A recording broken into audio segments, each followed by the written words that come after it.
बहुत ट्रोल, बहुत हेट झेले, लेकिन कोई हमको डिगा तक नहीं पाया। लेकिन बीते 2 दिन में कुछ घटनाएं मेरे साथ ऐसी घटी, मेरे दिल के बहुत करीब विकास और प्रकाश नामक मेरे 2 साथी थे, जिनका आकस्मिक दोनों 23 साल के उनका देहांत हुआ और हमको थोड़ा दुख लगा।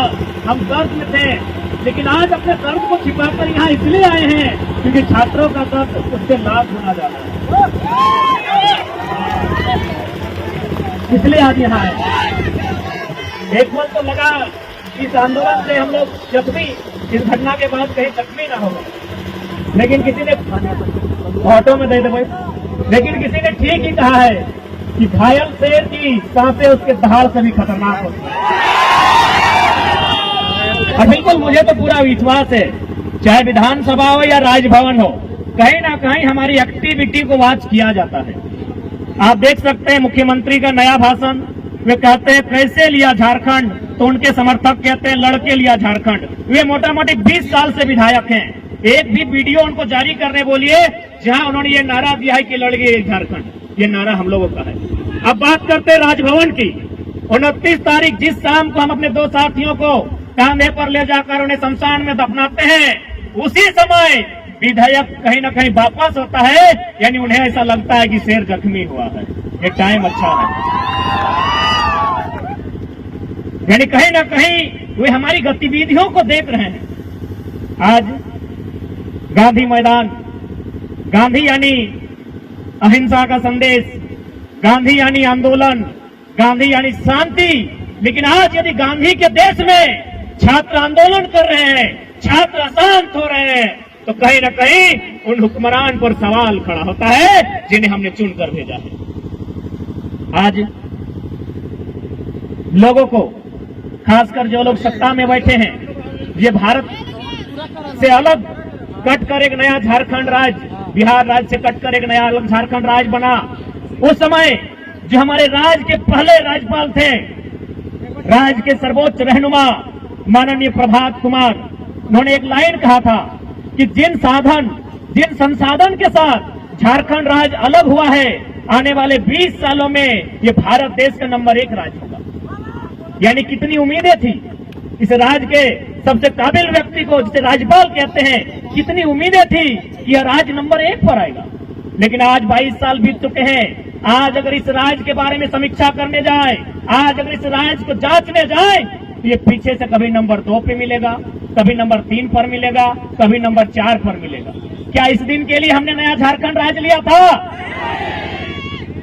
एक बात कहिए, यदि हम कहें बंगाल बंगालियों का है तो दिक्कत है?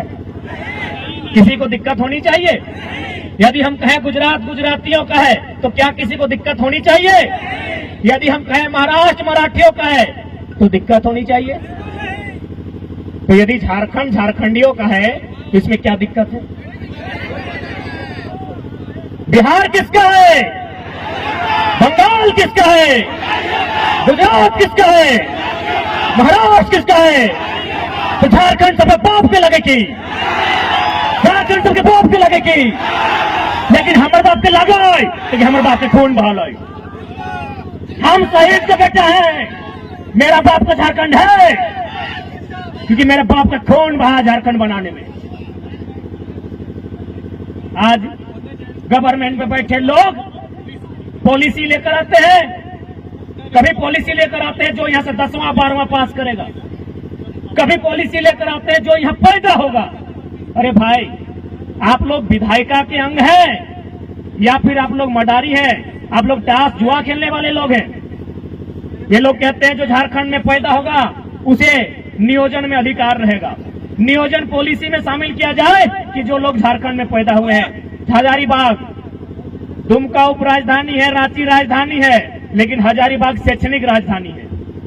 तो शैक्षणिक राजधानी में उपस्थित, झारखंड की शैक्षणिक राजधानी में उपस्थित नौजवानों, क्या इससे पहले की भी सरकार की बात करते हैं, उनकी जो नीति थी कि जो यहां जन्म लेगा उसे झारखंडी में नियोजन का अधिकार मिलेगा, क्या किसी भी तरह से संवैधानिक और नियमता है कि कोई यहां पैदा होगा उसे झारखंडी मान लिया जाए? क्या ये संवैधानिक है?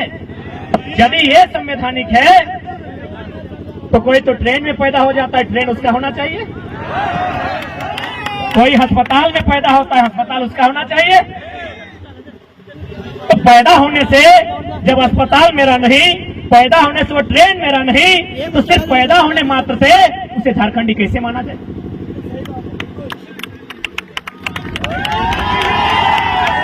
वर्तमान सरकार नियम लेके आती है 10वां 12वां पास। अरे हम लोग भी यहाँ जितने लोग हैं, कोई मामा घर से, कोई मौसी घर से, कोई फुआ घर से मैट्रिक पास किए हैं ना। तो फुआ घर से, मामा घर से, मौसी घर से मैट्रिक पास करने के बाद क्या मामा फुआ मौसी ने हमको वहां अधिकार दिया है? तो मात्र 10th और 12th पास करने से पूरे भारत के लोगों को झारखंडी मान लेना कहां का इंसाफ होगा? आज लोग बार बार दुहाई देते हैं कि झारखंड की पॉलिसी असंवैधानिक है। एक बात बताइए, ये संविधान का हवाला, ये संविधान का डंडा केवल झारखंड पर, या जो लोग संविधान की बात करते हैं क्या उन्हें संविधान की जानकारी है? यदि नहीं है तो आप केवल अनुच्छेद 15 और 16 में क्यों रुकते हैं? अनुच्छेद 19 तक पहुंचिए, अनुच्छेद 171 तक पहुंचिए, अनुच्छेद 371 तक पहुंचिए और उसे पढ़िए क्या लिखा है। ये भारत का संविधान बड़ा खूबसूरत है, ये कहता भी है नहीं भी कहता है। भारत का संविधान आर्टिकल 171 171 क्या कहती है विधानसभा के लिए? कि कम से कम 60 विधानसभा की सीटें होनी चाहिए, कहती है ना। भारत का संविधान, भारतीय संविधान अनुच्छेद 171 वो कहती है कि विधानसभा में किसी भी राज्य में कम से कम 60 विधायक होने चाहिए। हमारे यहाँ 81 है, कहती है ना। लेकिन फिर वही भारत का संविधान 371 जिनमें कुछ धाराएं हैं जो सिक्किम, अरुणाचल प्रदेश और गोवा के लिए कहती है आप 30 और 40 में काम चला सकते हैं।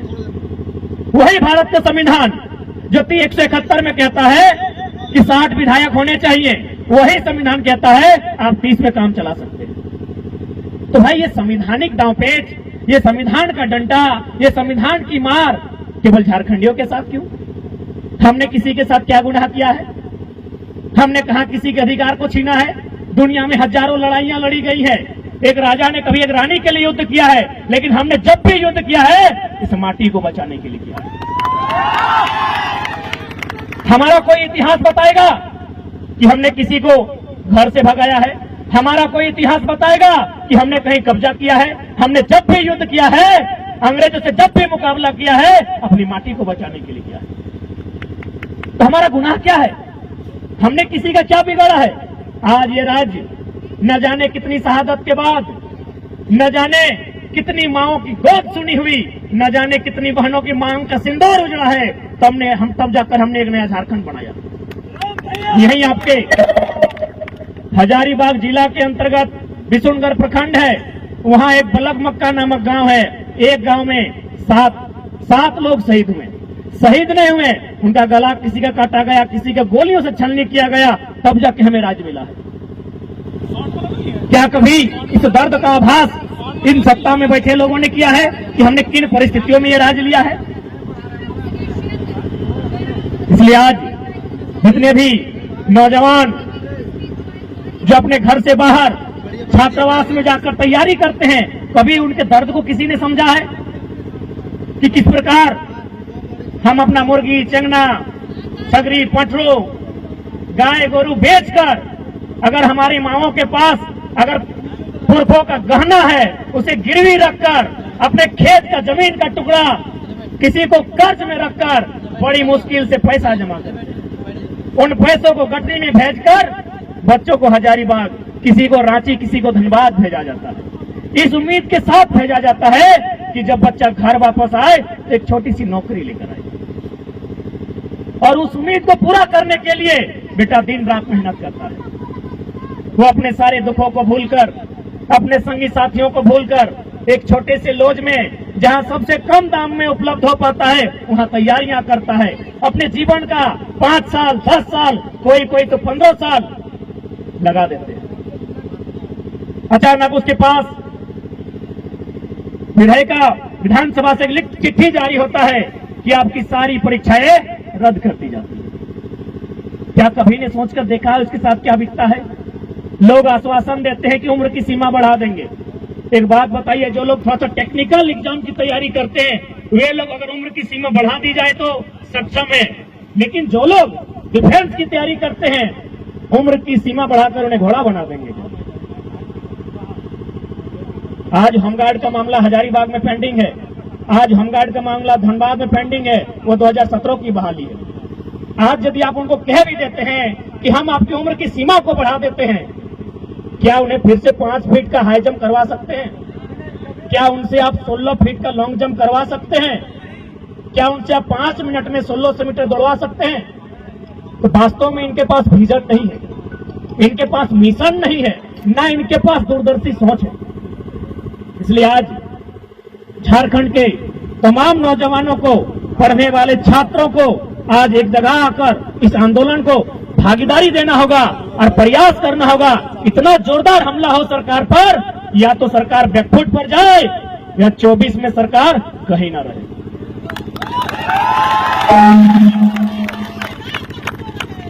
कब तक, आखिर कब तक हम अपने सपने को अपनी आंखों के सामने ओझल होते हुए दूर होते हुए देखना पसंद करेंगे? हमने किसी का क्या गुनाह किया है? यही नहीं, आज बहुत सारे लोग यहां आकर बात रखें बाहरी भीतरी।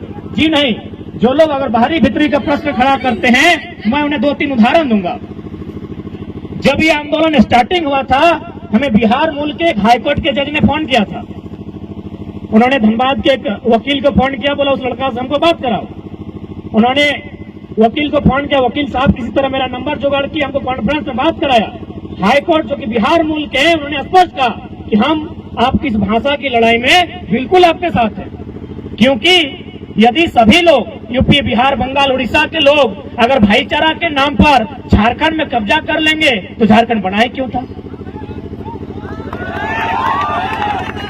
यह कथन मेरा नहीं है, बिहार मूल के एक हाईकोर्ट के जज का है, जिन्होंने मुझे लगभग फरवरी महीना में फोन किया था मानव श्रृंखला के बाद। बोला बिल्कुल आपका जो भी लॉजिक आप रखते हैं बिल्कुल सत्य रखते हैं। झारखंड के लोग जिस समय खेतों में, खलिहानों में, जंगलों में, भीड़ों में रहते थे, बिहार में नालंदा विश्वविद्यालय था। आप एजुकेशन को लेकर उनका मुकाबला कैसे कर सकते हैं? वहां विक्रमशिला विश्वविद्यालय था। आप उनके एक ही शिक्षा के स्तर में दोनों को बैठा दिया जाए, आप मुकाबला नहीं कर सकते हैं। तो आपकी लड़ाई बिल्कुल संवैधानिक है। एक हरियाणा के जाट नेता का फोन आया जो किसान आंदोलन में सक्रिय थे। उन्होंने भी कहा कि यदि जो लोग झारखंड के दर्द को नहीं समझ रहे हैं और जो लोग इसे बाहरी भीतरी का नाम दे रहे हैं, उनसे एक ही सवाल किया जाए कि पूरा इंडिया एक रहता, कश्मीर से कन्याकुमारी तक हिंदुस्तान एक, गुजरात से अरुणाचल प्रदेश तक पूरा इंडिया एक रहता, और यदि बंगाल के किसी अभ्यर्थी को केरल में मास्टर बना दिया जाता, क्या हैंडलिंग कर पाते हैं? गुजरात के किसी अधिकारी को नागालैंड में इंस्पेक्टर बना दिया जाता, क्या विधि व्यवस्था कंट्रोल कर पाते? तो इस बात को अगर आप समझते हैं तो इस बात को भी समझना होगा, झारखंड की लड़ाई सही है।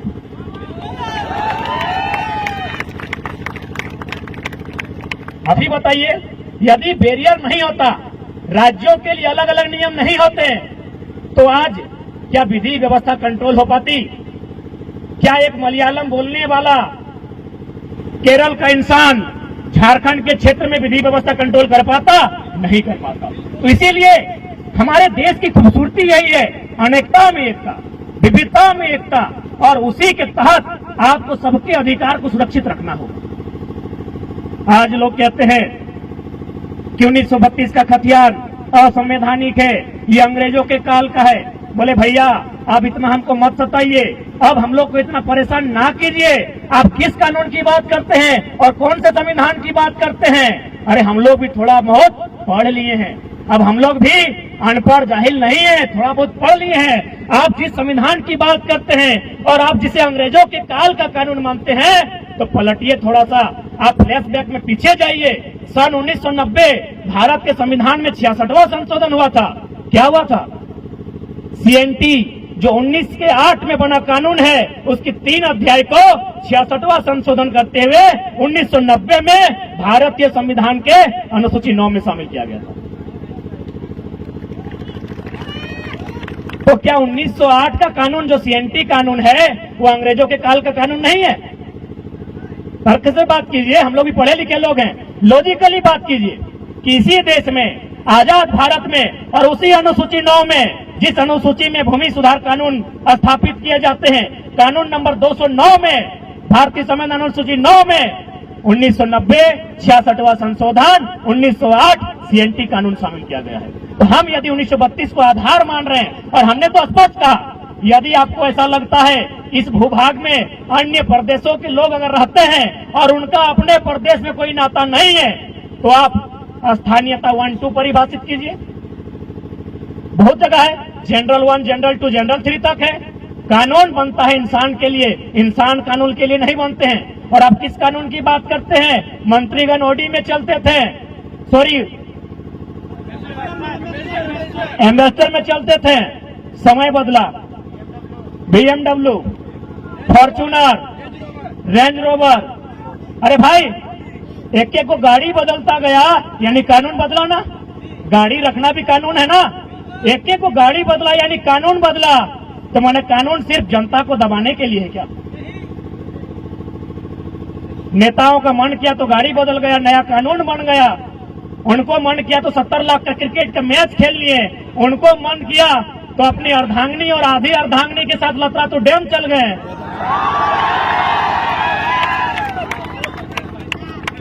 तो हमारे लिए एक नियोजन नीति नहीं बनेगी? आज माननीय मुख्यमंत्री पूरे राज्य में जोहार खतियानी यात्रा लेकर घूम रहे हैं। अरे महोदय, वो कहते हैं ना कि अभी बच्चे का जन्म हुआ नहीं है और आप छठियारी का सामान लेकर आए हैं।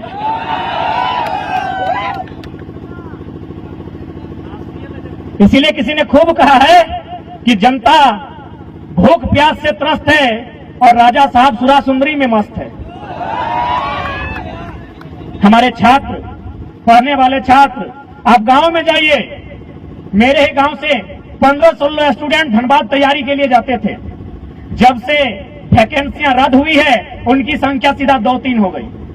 हम लोग पूछे कि क्या कारण है, तो बोला था कैसे हिम्मत करें, जीवन का 5 साल, 6 साल, 7 साल जाता है। अरे समय जाता है तो अलग विषय है, बाप की आधी पूंजी चली जाती है, मां की आंखों की रोशनी चली जाती है, छोटे भाई का सपना टूट जाता है। तो क्या करें? आखिर पढ़ना भी तो इसीलिए चाहते हैं कि एक नौकरी करें, और नौकरी भी तो इसीलिए करना चाहते हैं कि छोटी सी कमाई हो जाए। तो हम 5 साल अपना बर्बाद करने के बाद अपने बाप की आधी पूंजी बेकार करने से अच्छा है हम खेतों में हाथ बटाएं। पैसा कमाने से तो मतलब है। तो इसीलिए भैया हम सोच रहे हैं इस बार निरन महीना में खेती करेंगे, धान के बाद गेहूं लगाएंगे, लेकिन अब कंपटीशन की तैयारी नहीं करेंगे। सोचिए कितना दर्द, सोच के देखिए कितने दुख में है हमारे छात्र। बस एक पॉलिसी नहीं बना है। ये कैसा राज्य है? आज अगर इस राज्य में एक पॉलिसी नहीं बनी है तो सवाल खड़ा होता है इस राज्य के तमाम IAS पर, क्योंकि IAS का काम होता है पॉलिसी बनाना। और आप अगर इस राज्य में 22 सालों के झारखंड में एक आप पॉलिसी नहीं बना पाए हैं तो सवाल तो होता है, भले आपको बुरा लगेगा कि आप लोग IAS है कि गधा है, भले बुरा लगेगा, लेकिन क्या करें, हम मजबूर हैं। हम टूटे हुए लोग, हम लोग जख्म खाए हुए लोग, अपने आंखों के सामने सपने को टूटते हुए देखने वाले लोग, आज मजबूरी में हमें इन शब्दों का प्रयोग करना पड़ रहा है कि आप IAS बन के आए हैं या आप लोग कोयला बालू चोरी करने आए हैं। एक नीति नहीं बन पाती है और बार बार आप दुहाई देते हैं झारखंड के लिए। क्यों अन्य राज्य नहीं है? कर्नाटक में भी, कर्नाटक भी राज्य है, वहां 7% रिजर्वेशन है 3rd और 4th में। तेलंगाना 371D के अनुसार राज्य की तमाम नौकरियां, जिस प्रकार हमारा यहाँ जब PSC 3rd और 4th छोड़ दीजिए, उसके अलावा जो राज्य स्तर के अधिकारी बनने की नौकरियां हैं तेलंगाना में, वो भी रिजर्व है। तो संविधान की आंखें केवल झारखंड के सामने आकर फट के क्यों रह जाती हैं? संविधान का तो मतलब होता है समजोड़ विधान, सम यानी समानता, विधान यानी नियम, यानी समानता का नियम सबके लिए हो। तो यदि झारखंड के युवा अगर अपने लिए नियम मांग रहे हैं, अपने पक्ष में अगर विधि बनाने की बात कर रहे हैं, नियोजन नीति बनाने की बात कर रहे हैं, तो कौन सा गुनाह कर रहे हैं? और ये हम तो नहीं कह रहे हैं, इस देश के पूर्व CJI chief justice of India M Hidayatullah का एक स्टेटमेंट था कि यदि राज्य चाहे तो अन्य राज्य जो विकसित राज्य है उनके अभ्यर्थियों का इस राज्य में प्रवेश करने से नौकरियों में नियम बना सकते हैं। और हम स्वीकार करते हैं चाहे बंगाल हो या बिहार हो, हमसे तेज है। बिहार सबसे ज्यादा IAS IPS देता है, बंगाल सबसे ज्यादा कंपनी कोलियरी में बाबू लोग देते हैं, हम स्वीकार करते हैं। अतः हमें अगर अधिकार मिलना चाहिए तो सबसे पहली बात, नियोजन नीति में हमारी भाषाओं का बैरियर हो, हमारी भाषाओं की प्राथमिकता होनी चाहिए। लेकिन आज जो भी पॉलिसियां लेकर आ रहे हैं, आप देखिए, स्थानीय भाषा का बैरियर खत्म। यदि स्थानीय भाषा का बैरियर खत्म है, इसका मतलब वो वैकेंसी किसके लिए है? स्थानीय के लिए तो नहीं है। यदि स्थानीय भाषा का बैरियर है ही नहीं, तो वैकेंसी है किसके लिए? तो इन परिस्थितियों में यदि हम लोग आंदोलन के लिए बाध्य हैं, तो कहीं ना कहीं इसके रिस्पॉन्सिबल राज्य की सरकार है। मुख्यमंत्री विधानसभा के भीतर रोते हुए कहते हैं कि लड़का लोग हमको मूर्ख मंत्री बोलता है। बजट सत्र का अंतिम दिन मुख्यमंत्री वही जो उनका सेंटीमेंट होता है कि हम आदिवासी का बेटा हैं, जिस प्रकार आंसू बहाना जानते हैं, मगरमच्छ का आंसू, वो बहाते हुए बोलते हैं कि लोग हमको मूर्ख मंत्री बोलता है। तो हम लोग प्रेस कॉन्फ्रेंस में बोले कि भाई उन्हें मूर्ख मंत्री क्यों ना बोला जाए, वही उत्तर दें। हम लोग 6ठी क्लास में पढ़े हैं कि एक सांसद, एक विधायक किसी लाभ के पद पर नहीं हो सकता है। आप अपने नाम से पत्थर का, खादान का, माइंस का जो लीज कैसे ले लिए थे? हम तो कोई गलत और असंवैधानिक बात आपको नहीं बोले। हम लोग 6ठी क्लास में मौलिक अधिकार पढ़े हैं, 6ठी क्लास में संसद का, विधायक बनने का तरीका पढ़े हैं कि कौन विधायक बन सकता है, कौन संसद बन सकता है। वो साफ साफ लिखा है कि आप लाभ के पद पर नहीं हो सकते हैं। तो ये खादान का, लीज का जो कागजात है, वो आपके नाम से कैसे आया? इसलिए आज इस राज्य के हुक्मरान को झारखंड के एजुकेशन हब हजारीबाग से, गांधी के देश में, गांधी के मैदान से उन्हें खुली चुनौती होगी कि आप समीक्षा करें, गहन चिंतन मंथन करें। आप क्या करें हमें मालूम नहीं है, आप विधानसभा के भीतर हैं, आप क्या करें हमको मालूम नहीं है। आप एक निर्धारित समय के भीतर नीति नियम बनाइए, और नहीं तो बस सिंहासन खाली कीजिए, जनता आती है। यदि आप सामर्थ्य नहीं रखते हैं नीति बनाने का, तो आपको अधिकार नहीं है इस देश के, इस राज्य के नौजवानों के भविष्य खेलने का। आप हमें छोड़ दीजिए, देखते हैं हम लोग बना पाते हैं कि नहीं। इसलिए आज लोकतंत्र के चौथे स्तंभ के माध्यम से मीडिया बंधुगण आए हैं, उनके माध्यम से राज्य सरकार और राजभवन तक संदेश देना चाहेंगे कि यदि वास्तव में आप लोग संविधान का अनुपालन करते हैं, अनुसरण करते हैं, तो झारखंड बना किस उद्देश्य के साथ है, झारखंड का गठन क्यों किया गया है, उस उद्देश्य की पूर्ति के लिए, इस राज्य के हितार्थ के लिए, इस राज्य के युवाओं के लिए, सुरक्षार्थ के लिए नियोजन नीति और स्थानीय नीति 15 दिन के भीतर बनाइए। यदि आप नीति नहीं बनाते हैं, तो अच्छा कहिए या बुरा कहिए, वैसे भी अब क्या फर्क पड़ता है। यदि आपकी रांची की विधानसभा में नीतियां नहीं बनेंगी, तो सादे कागज में लिख के ले लीजिए, हम लोग 2024 में झुमरा की पहाड़ में सरकार बनाएंगे।